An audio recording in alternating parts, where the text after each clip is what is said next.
Τι είναι αυτό? Ένα σφουργίτη.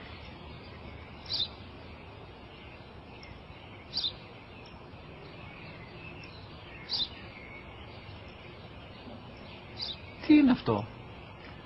Μόλις τώρα στο είπα, πατέρα, σφουργίτη είναι.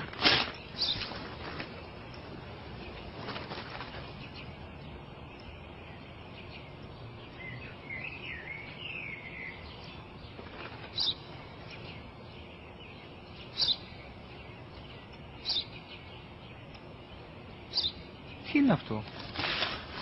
Ένα σπουργίτη είναι, πατέρα. Ένα σπουργίτη. Σπου-γι-τι.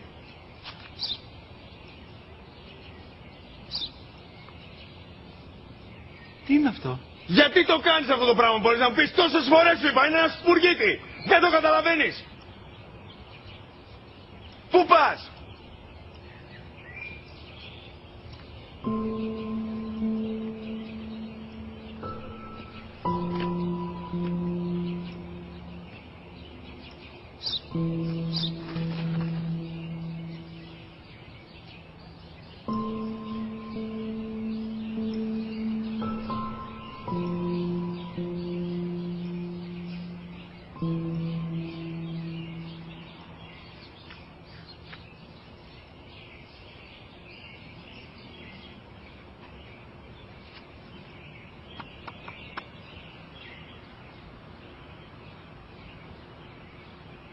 Δυνατά.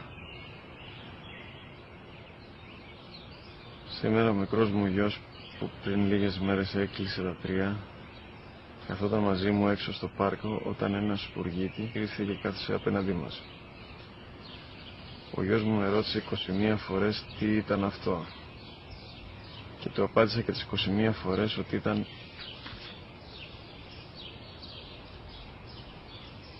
ένα σπουργίτη. Τον αγκάλιασα τρυφερά και τις 21 φορές που μου έκανε την ίδια ερώτηση, ξανά και ξανά, χωρίς να εκνευριστώ, νιώθοντας στοργή για το αθώο μου αγοράκι.